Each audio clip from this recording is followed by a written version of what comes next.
Apa kabar pemirsa TVR Parlemen dimanapun Anda berada? Berjumpa lagi dalam program TVR 09 bersama saya Alfat Rizky dan rekan saya. Tentunya bersama saya Elisa Purba dan pemirsa dalam 30 menit ke depan kami akan menjanjikan kepada Anda sejumlah berita nasional. Khususnya dari sudut pandang DPR RI sebagai referensi Anda dalam memahami dinamika politik, hukum, ekonomi, sosial, dan budaya di Indonesia. Pemirsa TVR Parlemen, inilah TVR 09 edisi Senin 30 Januari 2023.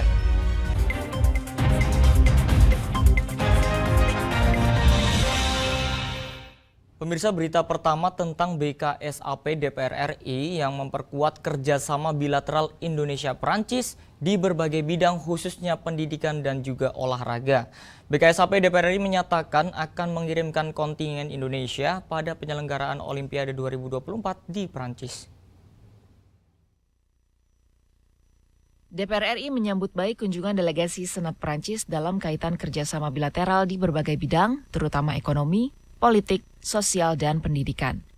Usai menerima delegasi Senator Prancis di ruang rapat delegasi Komplek DPR, Ketua Grup Kerjasama Bilateral atau GKSB DPR RI Parlemen Prancis, Hetifa Saifudian mengatakan terdapat juga pembahasan terkait Olimpiade yang akan diselenggarakan di Prancis termasuk keikutsertaan kontingen Indonesia dalam ajang tersebut.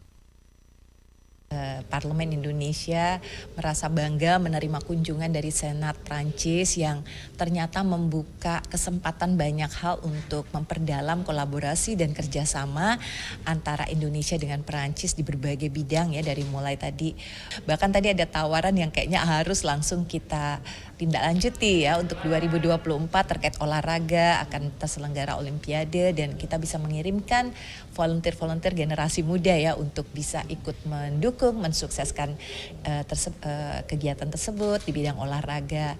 Mudah-mudahan hari ini menjadikan kita lebih optimis dan memastikan bahwa kerjasama Indonesia dengan Perancis akan menjadi lebih erat lagi. Sementara itu, delegasi Senator Prancis Honorable Damien Reynard menyatakan kerjasama bilateral Indonesia dan Prancis akan terus ditingkatkan khususnya dalam hal ekonomi dan kesepakatan dagang. Selain itu juga dibahas penyelesaian konflik Rusia dan Ukraina serta peran Indonesia dalam mendorong perdamaian di dunia. Arif Naka, TVR Parlemen, melaporkan. Wakil Ketua DPR RI Sufmi Dasko Ahmad menghimbau seluruh pihak untuk menunggu putusan Mahkamah Konstitusi atas permohonan uji materi atau judicial review terkait presidensial threshold. Putusan MK tersebut dinilai mempertimbangkan banyak hal, termasuk pertimbangan dari DPR RI dan pemerintah. Pimpinan DPR RI merespon terkait adanya salah satu partai peserta pemilu 2024 yang kembali melayangkan gugatan di Mahkamah Konstitusi perihal presidensial threshold atau syarat minimal parpol bisa mengusung capres-cawapres. DPR RI menilai hal tersebut merupakan hak konstitusional seluruh warga negara.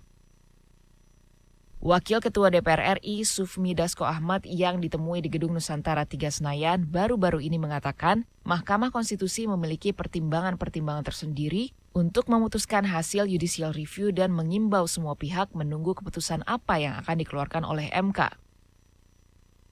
Gimana Bang melihatnya? Ya begini, kalau namanya hak konstitusi itu kan nggak bisa dihalangi. Jadi setiap orang yang mempunyai legal standing itu sah-sah saja mengajukan di Mahkamah Konstitusi. Nah tentunya ada pertimbangan-pertimbangan dari Hakim Konstitusi nanti yang akan memutuskan dari hasil judicial review itu, nanti kita lihat apa yang diputuskan. Dan tentunya dengan berbagai pertimbangan termasuk meminta pertimbangan DPR dan pemerintah, kan begitu. Selain itu, Sufmi Dasko menambahkan MK tentu akan mengambil keputusan yang terbaik mempertimbangkan apa yang telah dibahas oleh DPR dan pemerintah selama ini. Sebagai informasi, presidensial threshold atau syarat minimal parpol bisa mengusung capres-cawapres sudah berulang kali digugat ke Mahkamah Konstitusi. Namun, berulang kali juga MK menolak gugatan tersebut. Presidensial threshold diatur dalam Undang-Undang Pemilu Nomor 7 Tahun 2017. Zikri Yaserto Denus, TVR Parlemen, melaporkan. Pemirsa, DPR RI meminta pemerintah menekan secara optimal biaya haji tahun 2023. Dan informasi selengkapnya akan kami hadirkan usai jeda. Tetaplah di TVR 09. Utang-utang dulu saya. Mereka yang tidak cukup paham teredukasi bagaimana menyuarakan aspirasi demi memperoleh jawaban. Sini ditambang untuk seperti itu, warga sini tidak mengizinkan. Sebab apa? Itu menyangkut isi perut kami semua.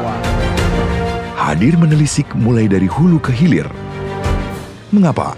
Nah, kalau kita telusuri kenapa banjir ini hampir setiap terjadi, hingga menemukan apa yang belum terkuak secara nyata. Kan kabeh niku sedulur, Pak. Nek kula ngrencangi mriki, nggih mesti mriki gelo, nek kula ngrencangi mriki mesti mriki gelo.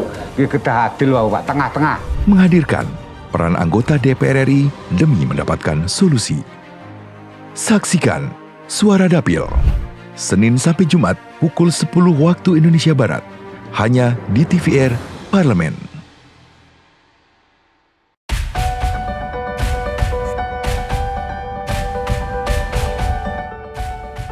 Setiap episodenya tentunya perempuan hadir ke hadapan Anda pemirsa dengan sosok-sosok spesial ke hadapan Anda. Saya dewasa, saya memang benar-benar terdidik untuk mandiri. Nah, kali ini sosok perempuan tersebut adalah seorang mantan atlet nasional sebagai karateka.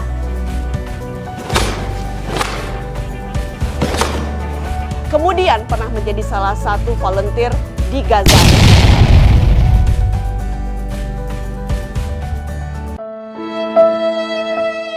Kalau saya bicara keramat, itulah keramat saya. Karena sekarang satu-satunya orang tua yang tersisa. Siapa dia? Tentunya lengkapnya hanya di Perempuan Parlemen.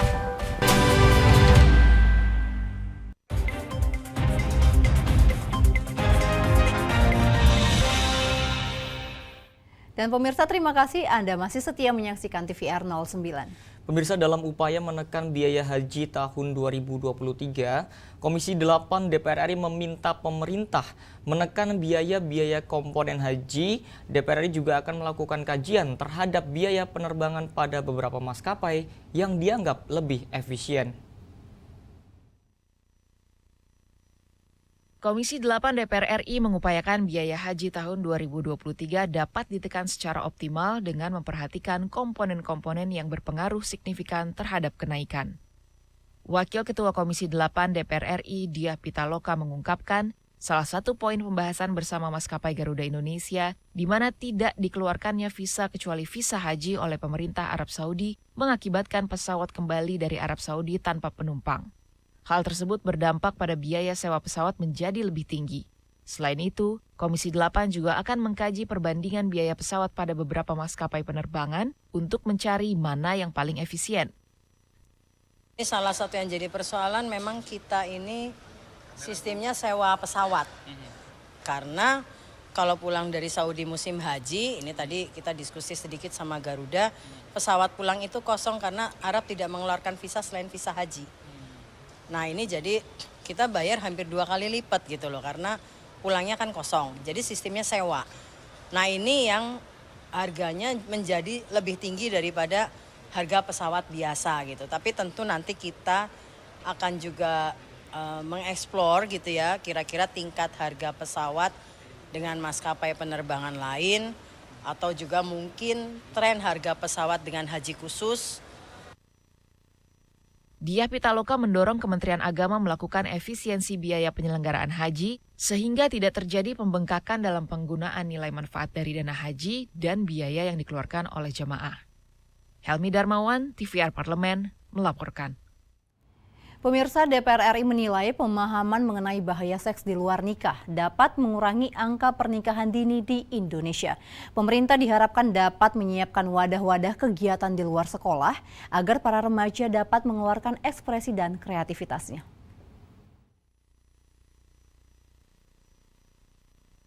Menanggapi fenomena tingginya angka pernikahan dini di kalangan remaja, Komisi 8 DPR RI mendorong penguatan peran lembaga pendidikan serta tokoh agama dalam memberikan pemahaman bahayanya perilaku hubungan di luar pernikahan. Anggota Komisi 8 DPR RI Ahmad mengatakan, terjadinya pernikahan dini biasanya diakibatkan persoalan ekonomi, pergaulan bebas, serta kurangnya peran lembaga pendidikan keagamaan. Ia berpendapat Komisi Perlindungan Anak Indonesia atau KPAI harus memberikan pendampingan bagi anak yang putus sekolah. Hal ini untuk mencegah para remaja melakukan perilaku yang menyimpang. Oleh karena itu, pemerintah perlu membuat wadah-wadah lain di luar sekolah bagi para remaja untuk mengeluarkan ekspresi dan kreativitas. Fungsi daripada lembaga-lembaga pendidikan, para ulama kita, bagaimana bahayanya pernikahan dini ini, ya kan? Di samping merusak turunan ibu dan anak itu sendiri, juga ini merupakan masalah-masalah sosial ke depannya. Nah, tentu harapan kita ya, pencegahan dini ini harus melibatkan berbagai stakeholder tengah-tengah masyarakat kita. Tetapi yang lebih berperan itu adalah rumah tangga sendiri dan masyarakat. Ya, masyarakat, sehingga kita harapkan tidak terjadi ke depan ini lagi pernikahan dini itu yang mengakibatkan perceraian ya. Ahmad juga mendorong adanya koordinasi yang baik antara tokoh agama dengan orang tua dalam melakukan pengawasan terhadap anak sehingga tidak terjerumus ke lingkungan yang buruk. Tim Liputan TVR Parlemen melaporkan. Pemirsa, kita beralih ke informasi selanjutnya. Dalam upaya memastikan maksimalnya persiapan pelaksanaan ibadah haji tahun 2023, Panitia Kerja Komisi 8 DPR RI akan melakukan pengawasan langsung ke Arab Saudi. Monitoring dilakukan DPR RI untuk memastikan fasilitas yang didapat telah sesuai dengan harga yang dibayar oleh jemaah haji. Panitia Kerja Komisi 8 DPR RI terkait BPIH mengagendakan monitoring langsung ke Arab Saudi guna melakukan penjajakan dan melihat langsung bagaimana persiapan pelaksanaan ibadah haji di sana, serta memastikan komponen-komponen yang akan diberikan dan digunakan oleh para calon jemaah haji sesuai dengan yang dianggarkan. Anggota Komisi 8 DPR RI Muhammad Hasbi Ashidiki Jayabaya menyayangkan pernah ada temuan terkait kualitas makanan yang disajikan kepada jemaah haji berbeda pada saat monitoring. Ia berharap ada upaya lebih dari pemerintah untuk memastikan para jemaah haji mendapatkan pelayanan dan kebutuhan yang terbaik.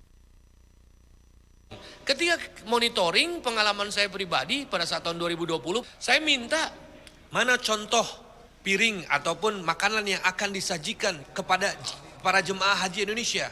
Diberikanlah contoh, satu piring, ada sayuran, ada ikan di situ, ada kadang-kadang ayam, tergantung ganti-ganti. Itu sangat representatif sekali, sangat bagus, sangat layak sekali.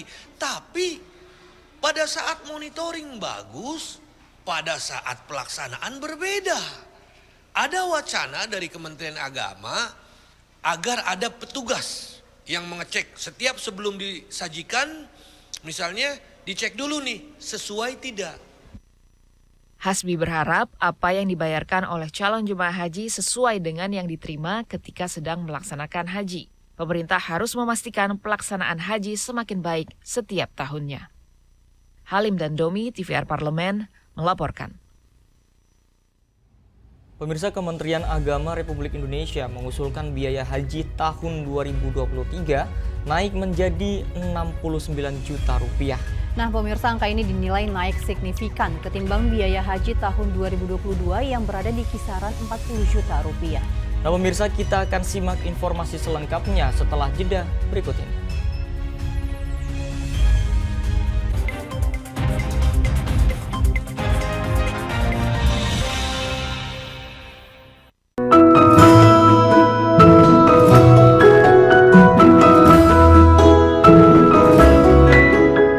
Perempuan Parlemen mengungkap sisi kehidupan pribadi anggota DPR RI dan partisipasi perempuan dalam politik dan publik, keseharian dalam keluarga, dan usaha mewujudkan aspirasi masyarakat di setiap sidang sebagai wakil rakyat. Jangan lewatkan Perempuan Parlemen.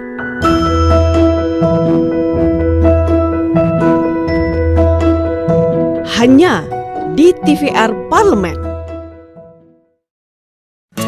Indonesia siap memasuki tatanan hidup baru di tengah pandemi corona. Apa kita sudah paham persiapan dan protokol kesehatan yang harus dilakukan di lingkungan kerja? Pastikan kondisi tubuh sehat saat berangkat ke kantor. Gunakan masker, membawa perlengkapan makan sendiri, sediakan hand sanitizer, dan selalu mencuci tangan. Saat akan melakukan ibadah, ingatlah untuk saling menjaga jarak aman dan membawa perlengkapan ibadah sendiri. Karena tempat ibadah sudah tidak menyediakan alat ibadah untuk mengurangi penyebaran virus corona. Semoga kita semua mampu memutus mata rantai penyebaran COVID-19 dan roda perekonomian pun tetap berputar.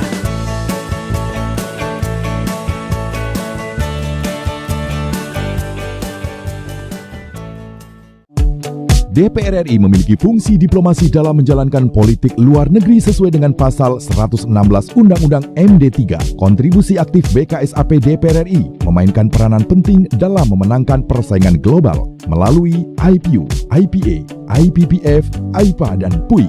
BKSAP memiliki komitmen yang tinggi dalam krisis kemanusiaan dunia. Fungsi diplomasi dijalankan untuk mendukung upaya pemerintah dalam melaksanakan politik luar negeri.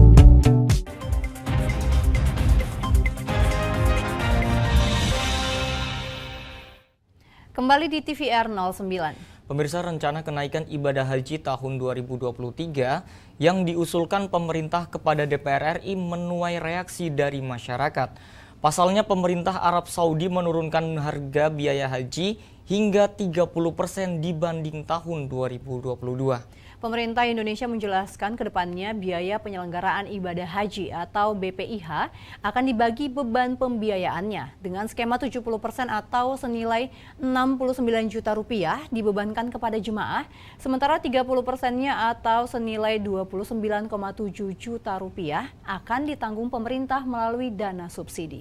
Nah pemirsa, sebagai jalan tengah dan jembatan antara pemerintah dan para calon jemaah, Komisi 8 DPR RI berjanji akan segera membahas dan mengkaji formula terbaik terkait biaya naik haji tahun 2023. Dan informasi selengkapnya mengenai kenaikan biaya haji ini akan kami hadirkan dalam liputan berikut ini yang telah dirangkum oleh tim redaksi TVR Parlemen.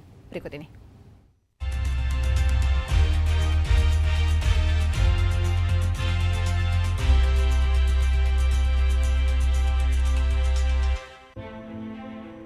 Persoalan biaya haji di Indonesia kini tengah menjadi perbincangan. Selain daftar antrian haji yang terbilang sangat lama, persoalan kenaikan biaya serta pengelolaannya pun kini menjadi pertanyaan banyak pihak. Nada penolakan dari masyarakat, khususnya dari jemaah haji, menggema kuat seperti diberitakan berbagai media. Penolakan itu sangat wajar, mengingat kenaikan sangat gila-gilaan dan terkesan mendadak. Betapa tidak, bila tahun lalu biaya haji mulai dari 39,8 juta, sekarang diusulkan menjadi 69,1 juta atau naik sekitar 70%. Padahal calon jemaah punya waktu yang sangat pendek untuk melunasinya. Karena pada bulan Mei 2023, kloter pertama sudah harus berangkat ke Tanah Suci. Ketika Arab Saudi dikabarkan bakal menurunkan biaya paket haji tahun 2023 hingga 30%. Di sisi lain, pemerintah Indonesia melalui Menteri Agama justru sebaliknya. Alih-alih ikut menurunkan biaya haji, pemerintah justru merencanakan kenaikan biaya ibadah haji yang nominalnya bisa dibilang fantastis bagi sebagian besar calon jamaah haji. Kementerian Agama dalam rapat kerja dengan Komisi 8 DPR RI mewakili pemerintah mengusulkan biaya penyelenggaraan ibadah haji tahun 2023 sebesar kurang lebih 98 juta rupiah. Dari besarnya biaya ini, biaya haji yang dibebankan kepada jemaah haji sebesar 69,2 juta rupiah. Sementara sisanya dibayarkan melalui skema subsidi dari nilai manfaat dana haji yang diinvestasikan.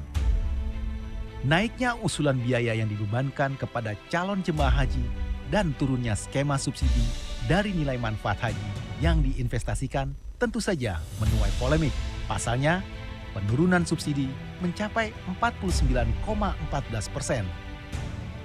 Guna meredam gelombang protes dan penolakan yang kini ramai disuarakan masyarakat Muslim tanah air, Komisi 8 DPR RI berjanji akan segera membahas dan mengkaji formula terbaik terkait biaya haji tahun 2023.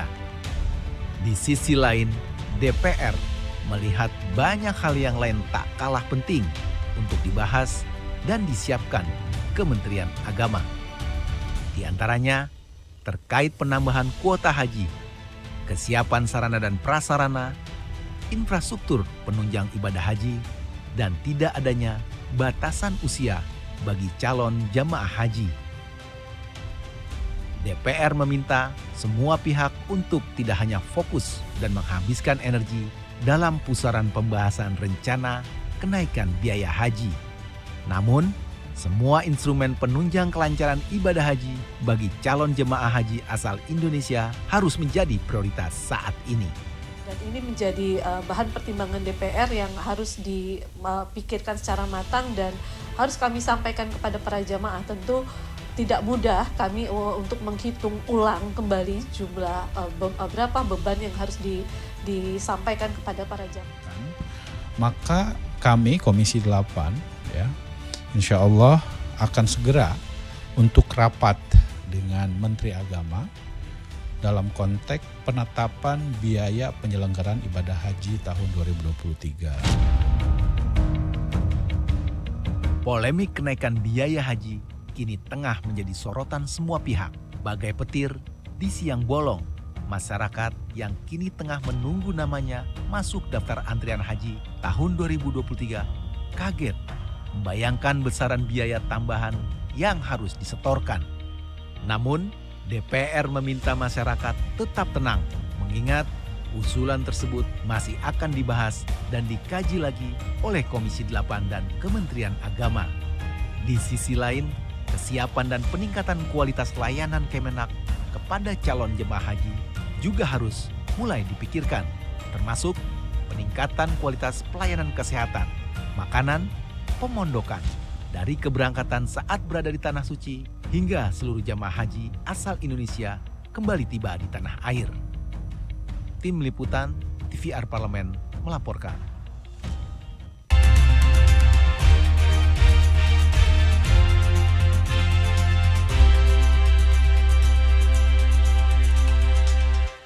Pemirsa, energi terbarukan menjadi salah satu solusi penanggulangan perubahan iklim yang mengancam dunia. Untuk itu banyak negara yang sudah bermigrasi dari energi fosil menjadi energi terbarukan yang ramah lingkungan. Nah, tentunya ramah lingkungan ya Alfat. Nah, kira-kira negara mana ini yang saat ini paling banyak menggunakan energi terbarukan? Dan pemirsa, informasinya akan kami hadirkan usai jeda berikut ini. Untuk itu tetaplah bersama kami di TVR 09.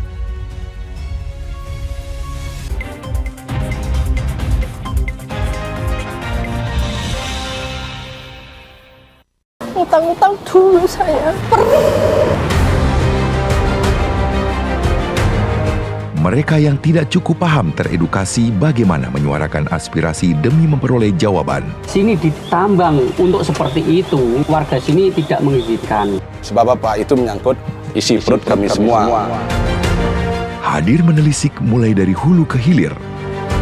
Mengapa? Ini kalau kita telusuri kenapa banjir ini hampir setiap terjadi, hingga menemukan apa yang belum terkuak secara nyata. Kan kabeh niku sedulur, Pak. Nek kula ngrencangi mriki, mesti mriki gelo, nek kula ngrencangi mriki sing mriki gelo. Nggih kedah adil wae, Pak, tengah-tengah. Menghadirkan peran anggota DPR RI demi mendapatkan solusi. Saksikan Suara Dapil, Senin sampai Jumat pukul 10 waktu Indonesia Barat, hanya di TVR Parlemen.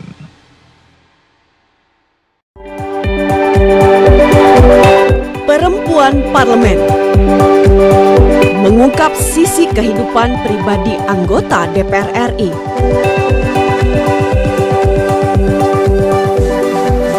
dan partisipasi perempuan dalam politik dan publik, dan usaha mewujudkan aspirasi masyarakat di setiap sidang sebagai wakil rakyat.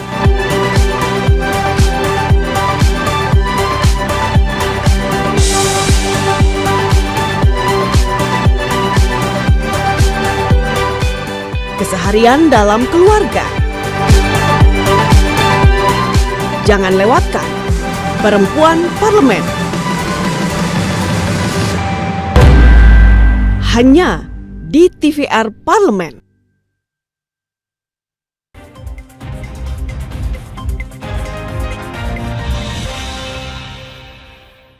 Terima kasih pemirsa, Anda masih bersama kami di TVR 09. Pemirsa dan juga Alfat, tentu kita sama-sama sepakat bahwa isu perubahan iklim akibat emisi karbon ini salah satunya disumbang dari pembakaran energi berbahan bakar fosil.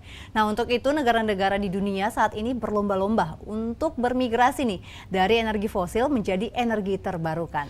Nah, Elisa dan juga pemirsa, kalau kita ngomongin terkait dengan energi terbarukan, selain ramah lingkungan dan tidak berkontribusi terhadap perubahan iklim, ketersediaan energi terbarukan ini sangat melimpah dan dapat dimanfaatkan secara terus-menerus. Nah, Alfat dan juga pemirsa, ini ada nih daftar dari 5 negara terbesar yang kini telah menggunakan energi terbarukan.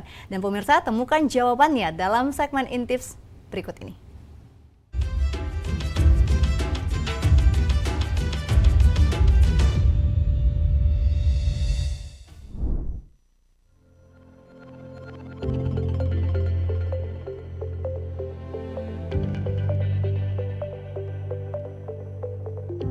Halo pemirsa, seperti yang kita ketahui, di zaman modern seperti sekarang ini, negara-negara di dunia tengah berlomba-lomba menuju penggunaan energi rendah karbon dengan memanfaatkan energi baru terbarukan atau EBT. Lalu, apa sih energi baru terbarukan itu?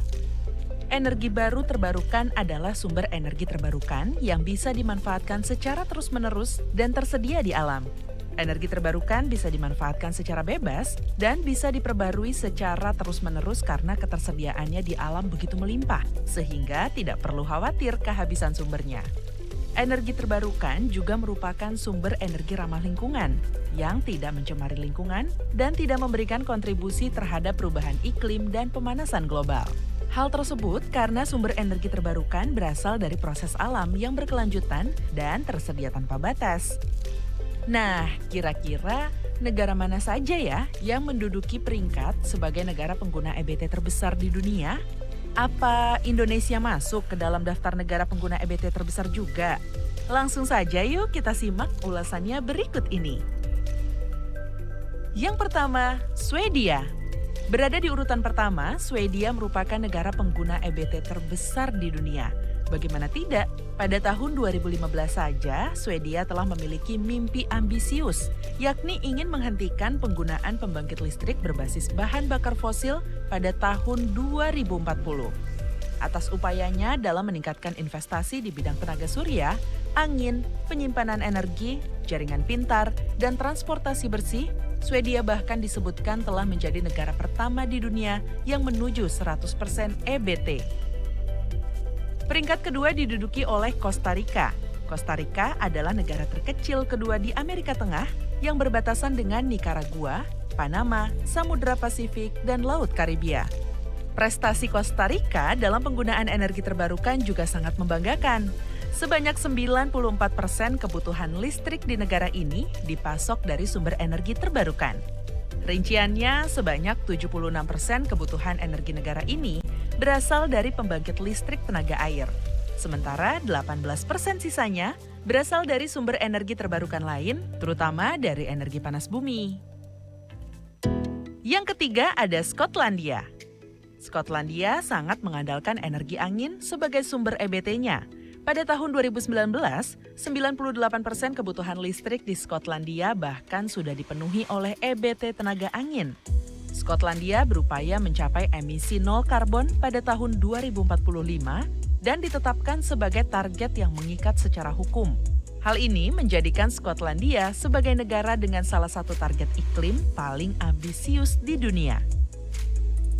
Kita lanjut ke posisi keempat, yaitu negara asal pesepak bola dunia Mesut Ozil. Benar sekali, Jerman. Sumber energi terbarukan di Jerman berasal dari angin, air, dan matahari sebagai pengganti batu bara, minyak, dan gas bumi. Di Jerman, sumber energi regeneratif semakin sering digunakan. Pada paruh pertama tahun 2018, Jerman telah menghasilkan listrik yang bersumber dari EBT, yang cukup untuk memberi daya pada setiap rumah tangga di Jerman selama setahun penuh.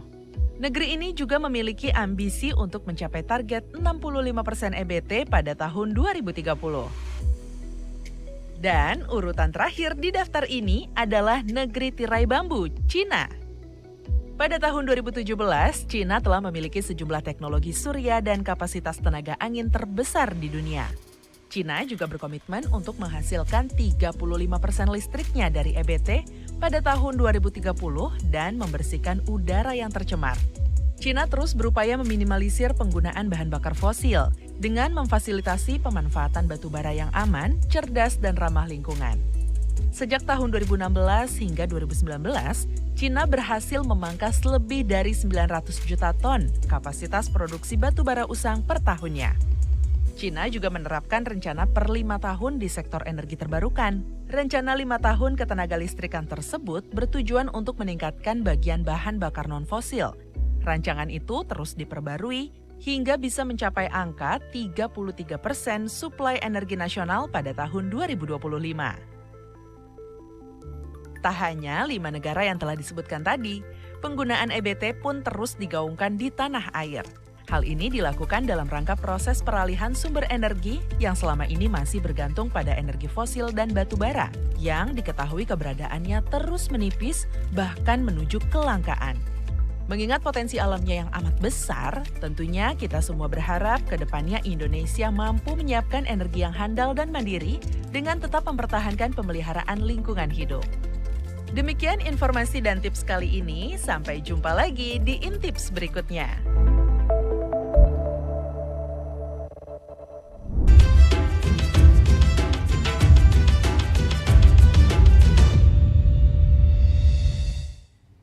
Baik pemirsa, di penghujung acara kami informasikan kepada Anda sejumlah agenda DPR RI pada hari ini, Senin 30 Januari 2023. Pemirsa, pada pukul 10 waktu Indonesia Barat, ada rapat kerja Komisi 1 dengan Menlu dengan rangkaian agenda untuk membahas rencana kerja dan program prioritas keketuaan Indonesia di ASEAN tahun 2023 dan dilanjutkan membahas permasalahan infrastruktur diplomasi di perwakilan-perwakilan Republik Indonesia di luar negeri.